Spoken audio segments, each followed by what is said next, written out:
Welcome back, one and all, to the Damage Report. I am John Idarola, and I am very lucky to be joined by one of my favorite people taking time off from an ongoing tour that we'll discuss. Maz Jobrani is back. Maz, how's it going? John, how are you? Thanks for having me. Always great to see you, my friend. What is the word?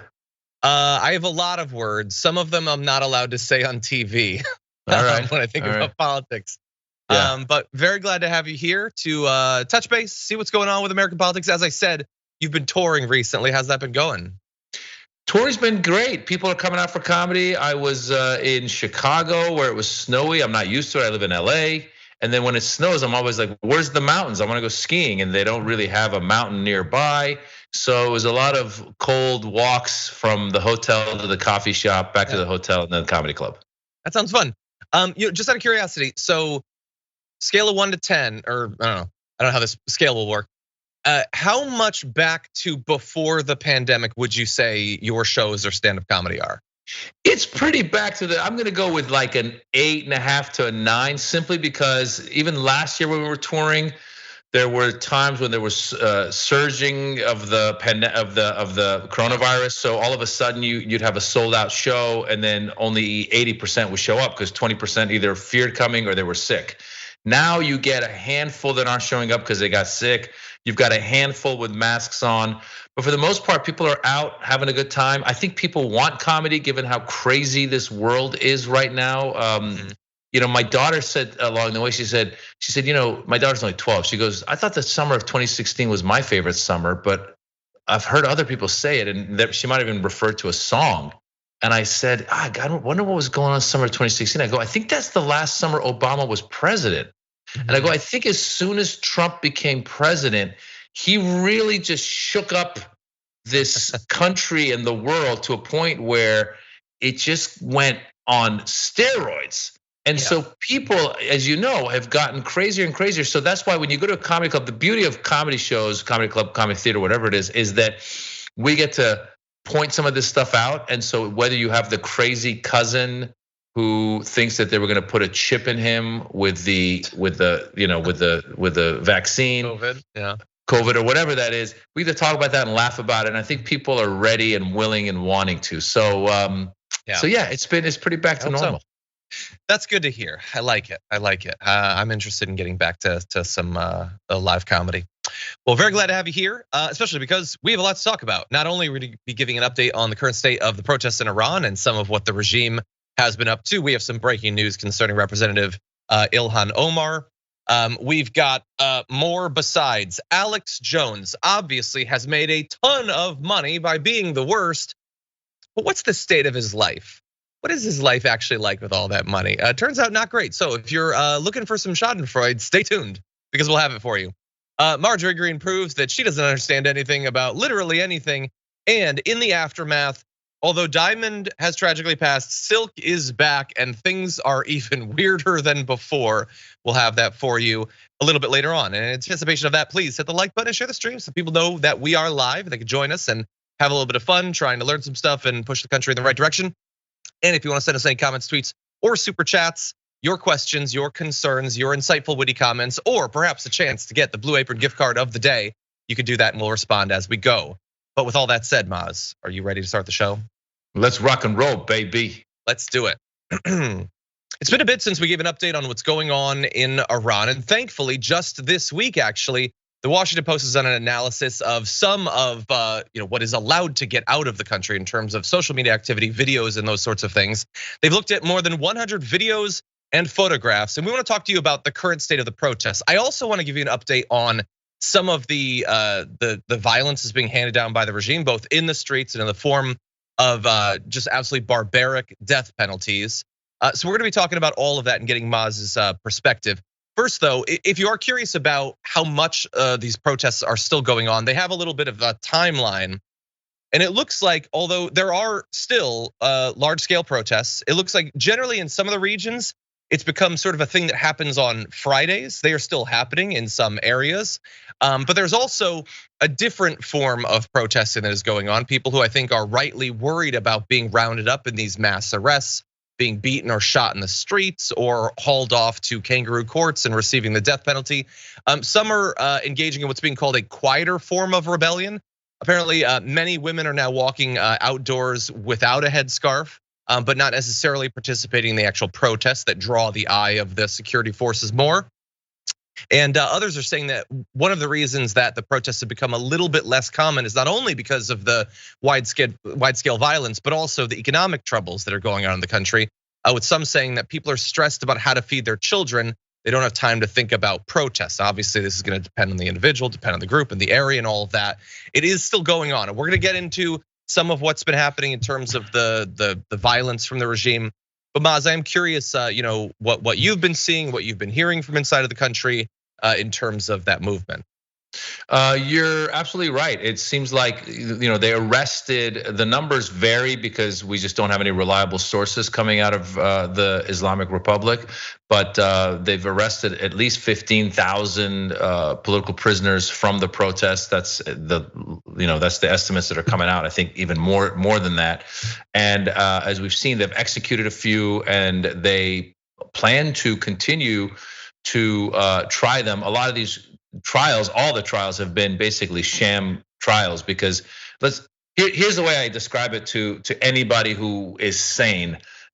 Even if somebody had committed an act of violence, like let's say murder, and you lived in a place where execution was one of the penalties that you could give them, that trial would take time. You need to prove that act was committed. You need to go down a path and get to that execution. But in Iran, it's been, the protests were in September. They've already executed several people in these sham trials that occur. It's like an overnight situation. It goes quickly. They say that you did. They have this term where they say you committed an act against God on earth, which is I think it's called moharebe or something. And it's just ridiculous. It really is. From an external perspective, it's ridiculous. It's also oppressive, and it's inhumane. And in the end, as somebody who's observing this to the Islamic regime, there's a dead end here. Like you're not going to win any hearts and minds this way, and you're definitely not going to appease your people. And I think the Iranian people are at a point they don't want to be appeased. They want a new regime. They want freedom. They want democracy. The Islamic regime has basically taken them hijacked for 43 years, and they've oppressed them and told them what they can and cannot do. There's a lot of young people in Iran. They want their freedoms, and the Islamic regime is not hearing them. So I really do hope that this is headed towards a regime change that will bring freedom to the people of Iran. Yeah, I certainly hope so. I don't. Obviously, this is as far from our experience as possible. The idea of wanting to rule over a country in this way and just beat the population into submission. And well, I'm sorry to interrupt. I'm sorry to interrupt, but I will actually. I would argue with that, in that Americans don't realize that the religious right is in the process of creating what the Islamic regime did. Because before '79, before the revolution of '79, Iran had its problems. The Shah had a secret police. There was a lot of issues going on. At the same time, though, it was not as oppressive as it is now. Women didn't have to cover themselves up. There wasn't an attack on women in that sense. But what happened as soon as the Islamic regime came in, they took away women's rights, then went after LGBTQ rights, and then went after other religious minorities. So already we see in America last year, when they take away a woman's right to choose, Roe versus Wade, we know that a majority of Americans support the right of a woman to choose. But a religious minority was able to pass this law, and then Clarence Thomas in the decision said, we're going after gay marriage next. So I'm here to say Iran is a cautionary tale of what could happen if you let the cuckoos continue to get their way with the things that they're doing, including things like DeSantis just this past week saying you can't teach Black history in AP classes in Florida. So there you have it. Yeah, you're 100% right. Just to clarify, I don't mean that there's no parallels. I just mean that me as a person, I cannot conceive of wanting to be a member of a regime like that, knowing the effect that you're having on all these people who are supposed to be your countrymen and women. Like, I don't understand it when it's politicians here. I guess nice houses are nice. It's nice to have a Bentley or something, but when the only effect you have on the world is evil, I don't understand it. But that's what we're seeing being acted out. And there are still people, like I said, protesting every day. It's incredibly brave considering what's already been done. This is not hypothetical. I mean, even in the beginning of this particular wave of protests, it was a hypothetical. We'd seen state violence against protests in Iran many times before, but now you see the mass arrests, you see the summer executions, and people are still going out, and that's incredibly brave. They're facing beatings in the streets, mass arrests, in some cases, security forces just opening fire with live ammunition on protesters. We have news coming from human rights activists there says also when and Maz alluded to this with not being able to trust the numbers of those who are arrested. What about, for instance, the number of people who've been shot by the security forces? Well, you might think, well, if they've been shot, then they're going to want people to know that. Yeah, but do they? Like the human rights activists are saying, they get shot, they don't go to the hospital because they're worried that if they do, the security forces will come and will arrest them. Like, think about the effect that has on a population, believing that even if they are brutalized by the regime, they have to keep it to themselves, because then if they don't, then the job might be finished. And you've got at least 20,000 people having been detained. I mean, God only knows how representative that actually is. But I also wanted to talk about one of the topics that Maz raised. We have a particular one of the cases that resulted in a death sentence being carried out. The defendant, Mohammed Mehdi Karami, had less than 15 minutes to plead his case. He was killed by the regime. He had 15 minutes. It's so devastating. He's a 22-year-old karate champion, was hanged back on the 7th of last month. He'd been held for slightly more than 2 months, charged with corruption on earth. Okay, he was given a lawyer chosen by the judiciary, so fair trial and all that. They chose the lawyer he would have. 4 of his co-defendants at that point were also sentenced to death. Some children and 8 other adults were handed lengthy jail terms. So children will be spending long periods of time in jail for what they did. And also, by the way, as devastating as all of that is, they also say that they were tortured into making confessions of the ridiculous charges that they admitted to. By the way, when it comes to Mohammed Mehdi Karami, also 15 minutes to plead the case, ends up being hung, was tortured. Also told his family during a meeting in prison, he'd been beaten unconscious by guards. The guards at one point had assumed that he was dead, and they dumped his body in a remote area. But as they left, they realized that he was in fact still alive. They thought he was dead. That's how close to death they beat him. He also told his family that security agents had touched his genitals every day and threatened to rape him during interrogations, just to give you an idea of some of the torture that was used by the regime to get their confession in one of these cases. So, like, when you hear stories like we need to publicize stories like this, people need to understand what's going on there.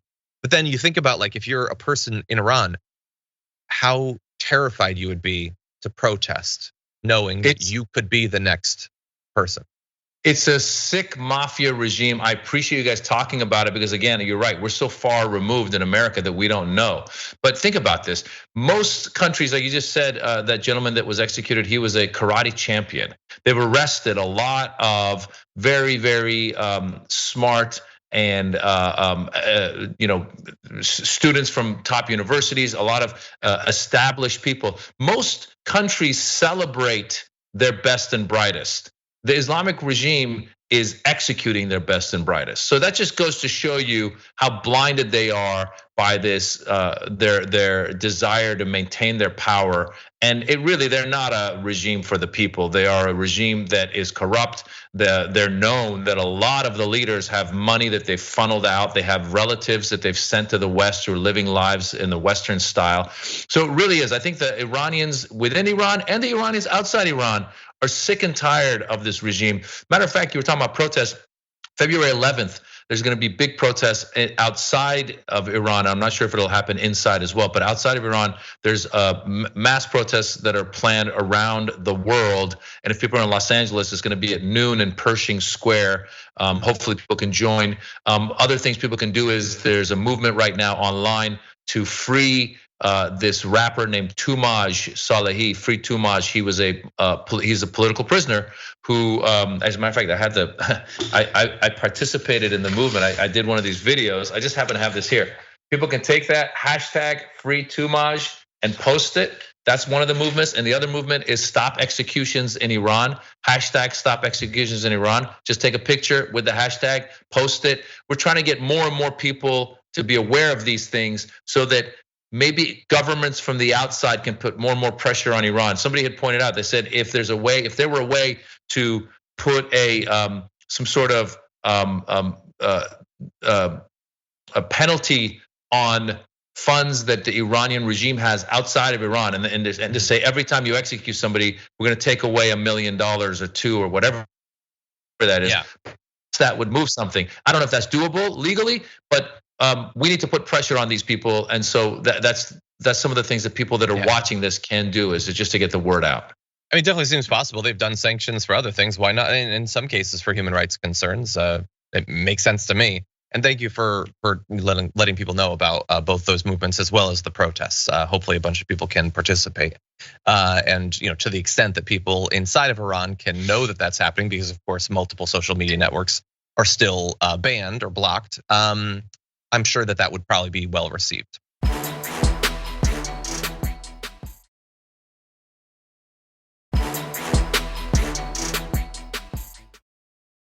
I want to turn to another. This is just so devastating. Again, like there have been so many of these cases along the way. Let's go to this second video that we have. What you're seeing in this video is two Iranians, young couple, dancing in a video that they uploaded to social media. They were apparently they're engaged and they're just having a lovely night, dancing, and they wanted to share the love that they feel with their followers. And apparently they have a lot of followers, a couple million followers actually on social media, especially on Instagram. That video was all that it took for the Iranian regime to sentence each of them to 10 years in prison for the dancing that they did. They were convicted of promoting corruption and prostitution, colluding against national security, and propaganda against the establishment. And I was looking at this, and we're told that dancing is not illegal according to Iran's penal code, but women dancing in public, particularly with men, is. And I don't want to get into a big a terminology thing or whatever, but that's what illegal means when you can't do it in public, and so it looks like it's illegal. So the couple in no way implied that their dancing had anything to do with the protests that were ongoing at the same time. It would be insane to convict them of anything, even if they had done that. And that is clearly what Iran is trying to make you think, is that this is in some way connected to those protests. There's no sign of that.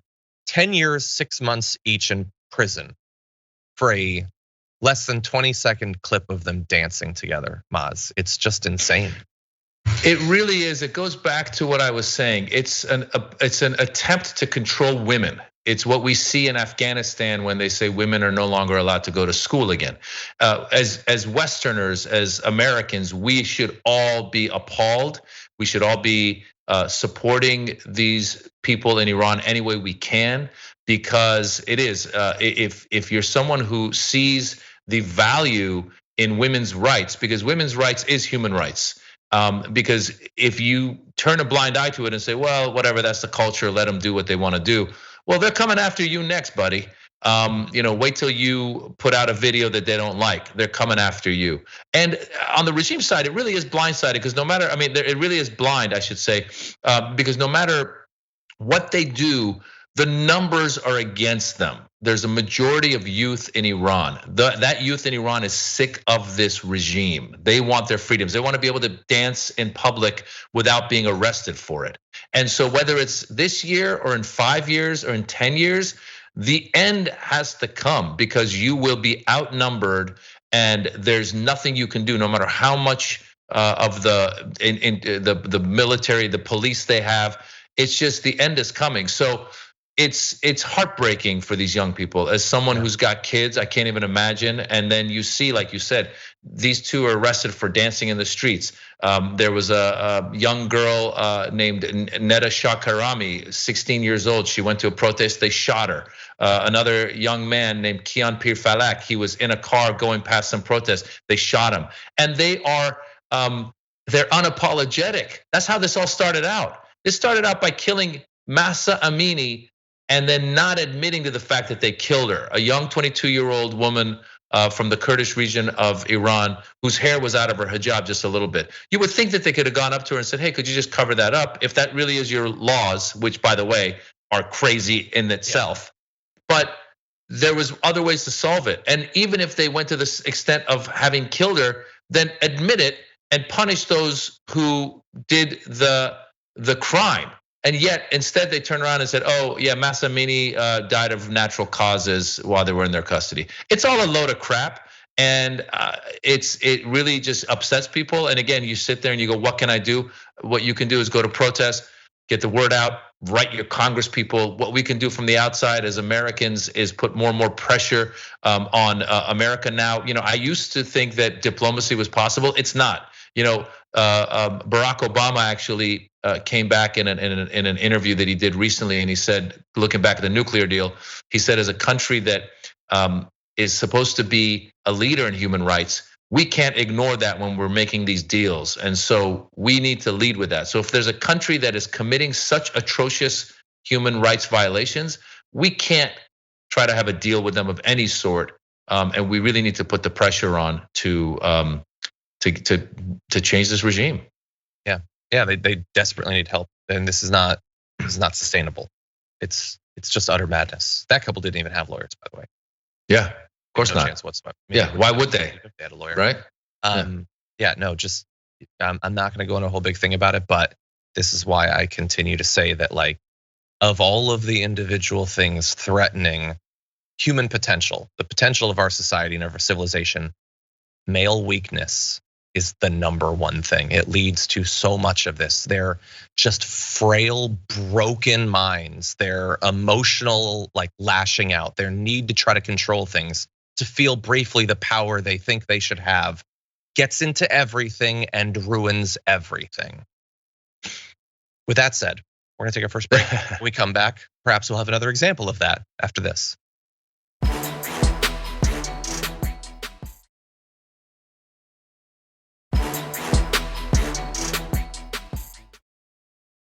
Okay, everybody, let's jump into other news. Well, the Republicans got what they wanted as of just this morning, and this is relatively breaking news. Representative Ilhan Omar has been kicked off of the House Foreign Affairs Committee for, well, they would say a whole bunch of BS reasons. No, she's a Muslim, she's a woman of color.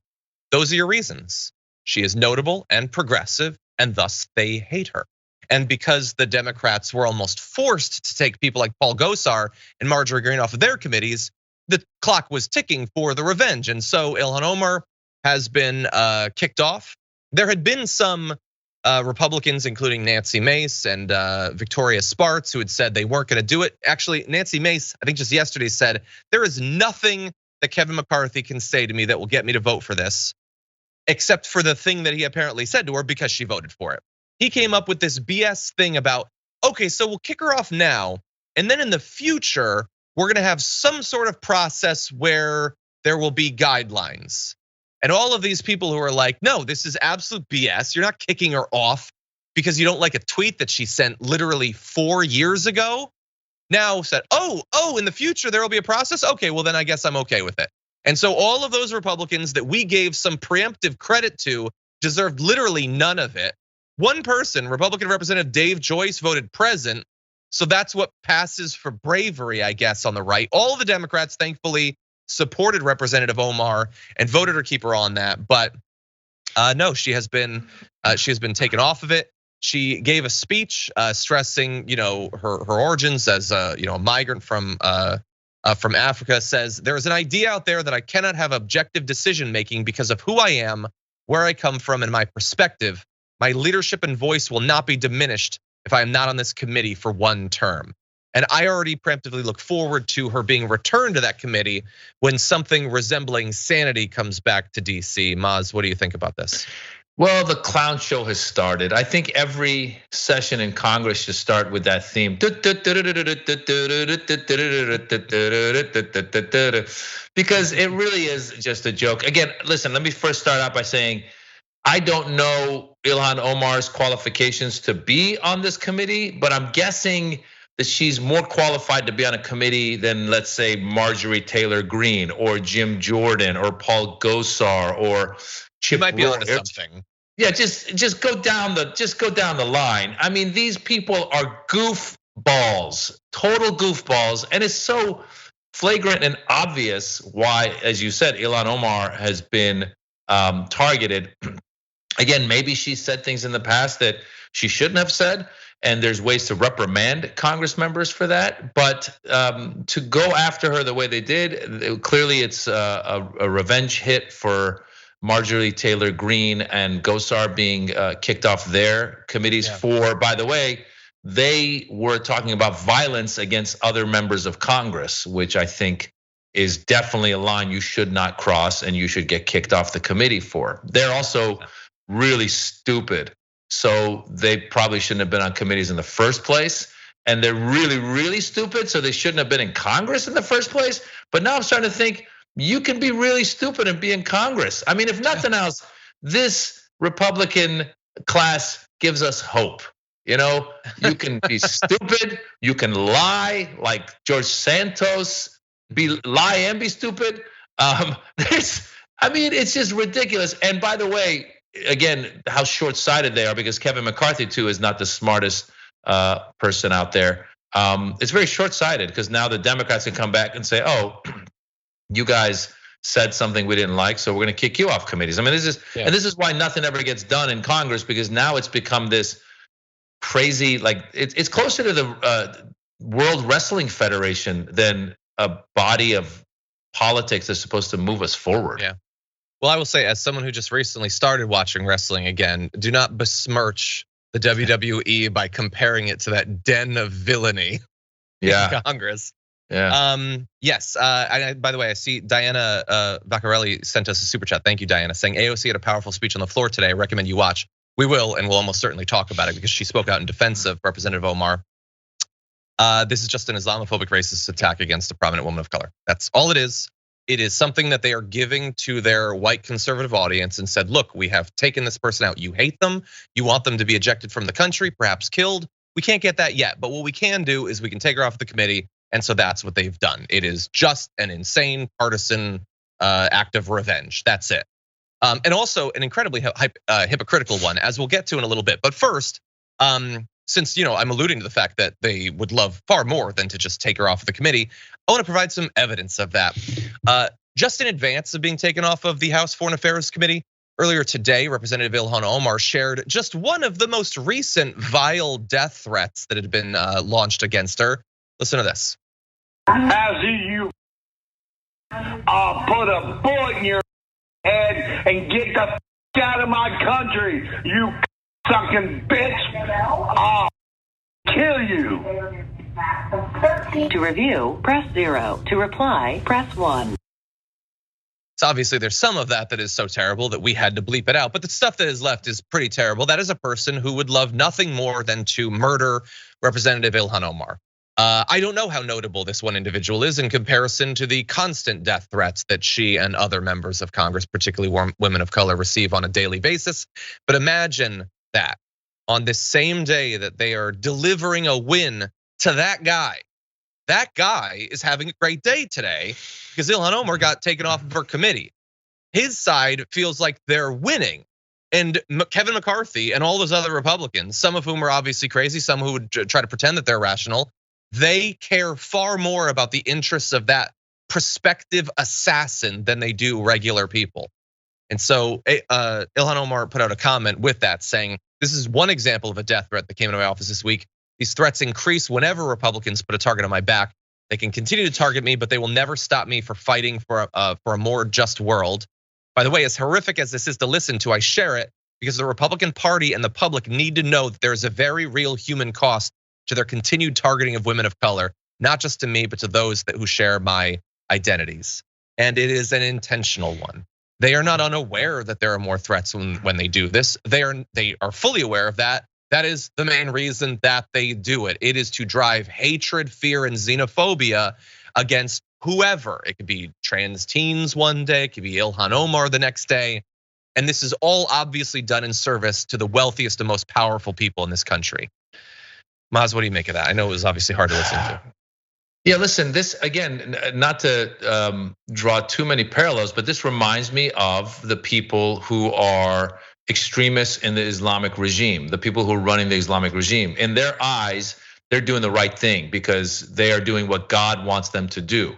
And so you got people like this guy who's threatening Ilhan Omar, or you have people like Marjorie Taylor Greene and others who really believe in this, in their cause. They really think that the world is going communist and the Democrats are running this country to the ground, and that Jesus needs to come back, and gays are bad, and people of color and immigrants are bad. I mean, that's how they see the world. And so you can't have a rational conversation with these members of Congress who see the world like that.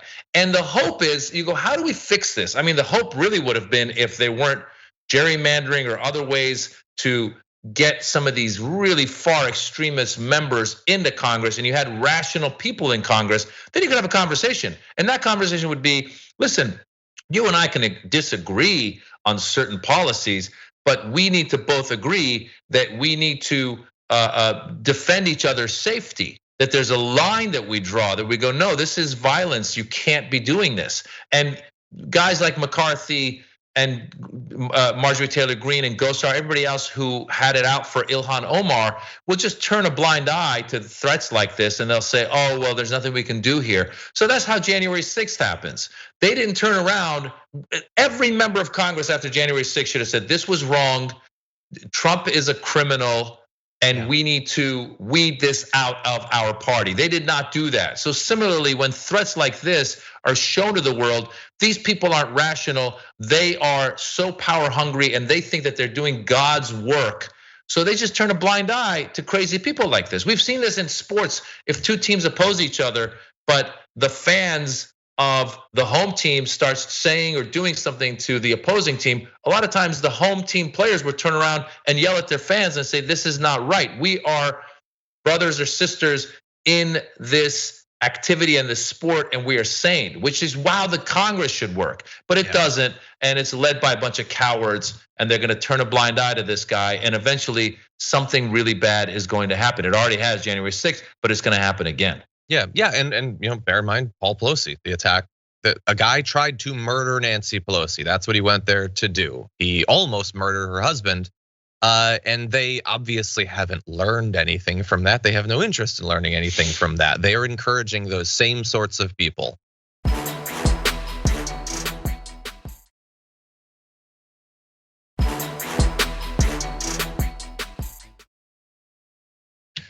Now, let's turn from the politicians encouraging extremism, radicalism, to one of the people in media who, until Tucker Carlson stole his whole shtick, was one of the main people doing this. Alex Jones has gotten a lot of viewers and a lot of money by spreading absolutely insane conspiracy theories and pretending that mass shootings are fake, and sending his audience to hound those people who've lost relatives in these mass shootings across the country. He's been a truly terrible person, and he's used that, the ad revenue and selling people powdered gorilla bones and boner pills and stuff like that, to become incredibly wealthy. And from the outside looking in, it can be easy to be really angry about the fact that being so unrepentantly awful has been so lucrative to him. And it doesn't seem fair that that should work. And I still feel that. I think that's 100% true. But I also want to reassure you that simply because they've been able to profit so much from spreading hatred and fear and suspicion and racism and all that into the world, that doesn't mean that they're really benefiting that much. There are these text messages that came out as a result of the Sandy Hook lawsuit between Alex Jones and his father, his ex-wife, revealing that he really doesn't seem to have a good, happy life. And honestly, I couldn't wish a horrible existence on anyone else more than on Alex Jones. And so I want to read some of these for you so that you'll get an idea of what's going on in his head. Not too much of it that could drive you insane as well, but he sent these text messages to his father saying about the lawsuit, saying it's no big deal. I get notice via media, so I just need to start shutting down. I always get my legal news a few weeks late via news. I just need to love it. It is very scary to never, almost never, to learn about stuff from yourselves. If very disconcerting, and nothing can stop it. It seems it's like gravity, a black hole. Those are messages he sent to his dad. And as insane and so deeply weird as all of what you just saw is, dad never even responded. Like his insane, deranged, dangerous son is saying that he feels so disconnected from everything because he's insane, that he feels like he exists in a black hole. And the dad sees that. It's like, no, I'm good. I wouldn't wish that on almost anyone. But Alex Jones, I think if anyone has worked to deserve it, you might think that I'm a bad person. Feel free, we can disagree on that. But he's a terrible person who's ruined many people's lives, and he's done it intentionally, repeatedly, for a massive amount of profit. So the idea that he feels isolated and like he exists in a black hole, that is second best to him actually being cast into a black hole. So I'll take that for now. What do you think, Maz? Am I a bad person? No, you said, is it Schadenfreude? How do you pronounce that word? Schadenfreude. Schadenfreude. Taking pleasure in the the displeasure of others or the pain of others.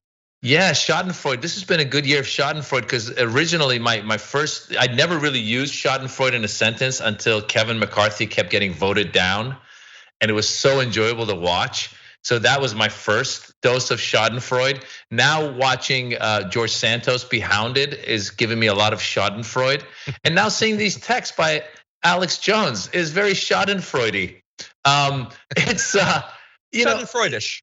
Schadenfreudish. This guy is in a normal world. He clearly has drug and alcohol issues. I don't know what the drugs are. I don't know if it's Adderall. I don't know what it is. I don't know if it's Coke. I don't know exactly what it is. In the article, it talked about some of the people working with him said he was drinking from 10 a.m. on. Yeah.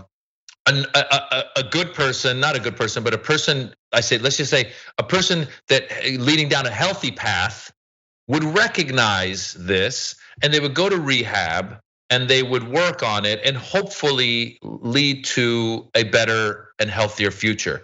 This guy's just leaned into whatever hole he's in. I mean, look at it. I don't know if you can put a picture of him up side by side. I'm 50. I'm no young duckling. I'm no beauty. I'm no beauty. But you look at him. I'm no spring chicken. But you look at him, and he looks like that's 48. I'm 2 years older than that guy. He looks like he's 68. He's very unhealthy, and it's sad you're right. If it weren't for all of the horrible, horrific pain that he caused the families of Sandy Hook and others, then one would really shed a tear for this guy. But at this point, you're going, gosh, I can't shed a tear for you because you're such a horrible, horrible human being. Now, if he did a complete 180 and somehow started doing Habitat for Humanity or something and went clean, and it's not going to happen. But this just shows this again. Listen, the problem here is not Alex Jones as much as it is our society. Again, there are people that are willing to listen to this guy, and the crazier stuff he says, the more they lean into it, and they don't step. It's very cultish. They don't step back and go, this guy's out of his mind. But that's what's heartbreaking here in my mind with this guy is that there's people that you and I probably know that probably have started listening to guys like this, and so, gosh, it's funny to watch how he talks to himself in those texts. And by the way, the father, I've had people in my life who have had addiction issues, and one of the things they tell you is to don't engage when the person is under the influence. So that's probably what was going on with the dad. The dad was probably going, he's on a bender. I'm just going to let him talk to himself. Yeah. And then we'll go from there. Maybe. Yeah. No, he could try to do the Jimmy Carter thing and go around doing good stuff. I kind of doubt he's going to do that. I think he's going to double down on being the absolute worst. I'm going to leave you with this. And by the way, you can see all these text messages online. There's some great stuff with his ex-wife or whatever, who, by the way, he apparently hired security services to track multiple times because he was so terrified that she was cheating on him. Again, my reference to male weakness. Bear in mind, while he was paying security services to track her to stop her from cheating on him, he was cheating on her. So fun, weird little hypocrisy there. And there's all these sources inside of InfoWars and the security staff that are just giving quotes like they think of him as a big baby. He's having rage fits and hissy fits about literally nothing. He's manic in every sense of the word. He, in his family, in his relationships, and amongst his employees, nobody likes him. Nobody has any respect for him. And again, I couldn't put it on anyone worse, more deserving, I should say. By the way, people are correcting the pronunciation. Yeah, I am technically aware that it's Schadenfreude. I'm not German. I don't speak the language, so I apologize for the pronunciation issues. I am German though. You gotta do it. Right? You gotta do it. You got Schadenfreude. You gotta do the Schadenfreude. That's how they pronounce it. If I angered the Germans, I can only imagine what that's gonna do. But we're gonna see anyway. We got a lot more news to get to, everyone. So don't go anywhere. We'll be back after this.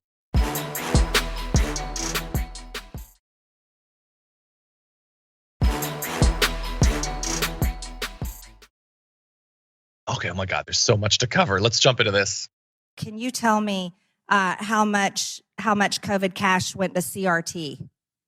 CRT? Critical race theory in education. It's a racist curriculum used to teach children that somehow their white skin is not equal to black skin and other things in education. Yeah. No, it's not. That's stupid. That's nonsense. The idea that she is in a committee, let alone there to question Gene Dodaro, the Comptroller General of the US and head of the GAO, is ridiculous. The idea that she can simply assert objectively false things about a graduate curriculum is absolutely insane. But as bad as all of that is, it actually gets worse because bear in mind, she doesn't know anything about literally anything. And that when you talk constantly with a camera in front of you can come out. So take a look at what happened when she continued. No, I do not know that, but I do know that there's provisions that the federal funds generally are not used, are supposed to be used for curriculum. Oh, That's a state. Oh, Mr. Dodaro, I have to tell you, in Illinois, they received $5.1 billion at an elementary school there that used it for equity and diversity. So it's being used for these things. Okay, so that's about the worst use of your time in a committee like that. So she asks a question of an actual expert. He responds with, like, I don't know what you're talking about. You don't seem to know what you're talking about. And then we get to, oh, she wasn't really asking him a question. She wanted to cite a statistic, which would be kind of annoying rhetorically if the statistic was true. But I'm gonna blow your mind right now. You might be thinking, oh, $5.1 billion for CRT at one elementary school in Illinois? Would you believe that that isn't true? Because we looked into it. Turns out, as crazy as it is, that's not actually true. They didn't actually give one school in Illinois $5.1 billion to teach people that their white skin isn't as good as black skin or whatever. You know what because obviously there was a lot of criticism towards her because that's absurd and buffoonish. And so the right has rallied and tried to figure out, okay, how do we defend this? So what they've come up with is there was $5.1 billion that went to all primary and secondary education in Illinois. And some of that cash they have no idea what percentage, might have gone towards the general topic of diversity and inclusion. Because in the charter of schools, that's a thing that they're supposed to pay attention to. So all of the schools got some money, and maybe some, we have no idea how much or if any went specifically to that, but even that wouldn't be CRT. This is so wildly far from the claim that she's making. But these right wingers, because they've decided that she's their champion, have to twist themselves into pretzels to try to make sense of the nonsense that she barfs out into these committee hearings. Maz, what do you think? Well, Professor Greene really outdid herself this time. This shows you what happens when you get someone who's really not qualified to be in this position, She really is. I mean, she's really dumb and she's got a staff, and you would think somebody in the staff would at least, if I'm her, and I'm not saying I'm some intellectual, but at least I would hire some people that were good at doing research and really getting me the facts so that when I'm in front of these cameras, I could really drop knowledge and be factual. Now, the problem that we're living in right now is facts don't matter for this party, And so she says what she wants. Her constituents will say, "Oh, good, you went after CRT." They don't even know what CRT is. As you said, they don't know that it's a graduate level of courses that had started that was talking about systemic racism in this country. For some reason, there's some people in America who don't want to know the bad news. These are people who only want to go to comedies, and they're like, "Don't show me any dramas." And you're like, "But life is filled with drama." And they go, "No, I just want the comedies." And you go, "Comedy's great, but how about a little bit of drama?" Because America has a bad history. And we need to know the history so we don't repeat that history. As an Iranian American, I used to always complain about how you don't learn in America. We don't learn a lot about America's involvement with other countries, like Iran, overthrowing a democratically elected leader in 1953, like in South America, like in other parts of the world, our involvement. We don't learn about that. But I never thought that we were gonna be so averse to learning about our own history within our own country, which is all of the horrible things that were done to people of color throughout our history. And we should know that. And that doesn't make white people bad. It just means let's know our history. And so you've got these people who've really gotten their constituents to think that they're fighting for them by going after CRT. And I'm surprised she even knew how to get those letters out. I hope next time she goes, "Have you heard of TLC?" And he goes, "What?" The band from the 90s. Yeah. They were black and they were trying to spread propaganda. Don't go chasing waterfalls. What does that mean? That means white people go chasing waterfalls. That's some racist crap. I mean, that's just how crazy it is. If I were in Congress saying what I just said, there's people in her district who would say, "That's right. Chasing waterfalls was racist against white people." So stupid. Maz, if you wanted to, you could get elected.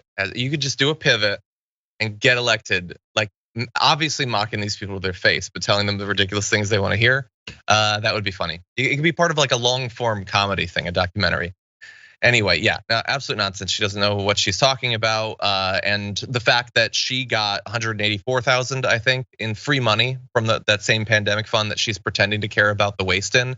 She just got that money, was handed to her, and she didn't have to pay it back. And that's not even a lot for a Republican congressperson. A bunch of them did. This would seem hypocritical, but it's not even going to be mentioned in any of this. So if there was waste, they should find it. The waste was not CRT in an elementary school in Illinois. Anyway, with that said, we only have another minute and a half or so, I think. So I'm gonna respond to a few comments before we close out this episode. Thank you to everyone watching, sending in super chats, becoming members. Samantha became a tier 2 member, much appreciated. Spider Weenie's been with us for 14 months, says hi from the UK. Keep up the good work, thank you. Carmen Marie, member for 2 full years, says 2 years of awesome news and content. Love TYT and AEW is way better. That's very funny. Also, to those of you listening on a podcast, I love when you rate and review us on Apple Podcasts. Just bear in mind that sometimes we get messages like from Jai Saunders, who rated us at 1 star and says, "By the way, Elon Musk is a hero. Only liars hate. Worst podcast ever." So if you'd like to balance that out with a 5-star review and maybe a message that isn't just a fawning declaration of everlasting love for the formerly richest man on the planet, then you can go to Apple Podcasts and rate us and review us. I know it takes a couple minutes or whatever, but it is actually really helpful in terms of making sure that people know about the podcast and all that. So thank you. Whether you're listening, whether you're watching, it is much appreciated.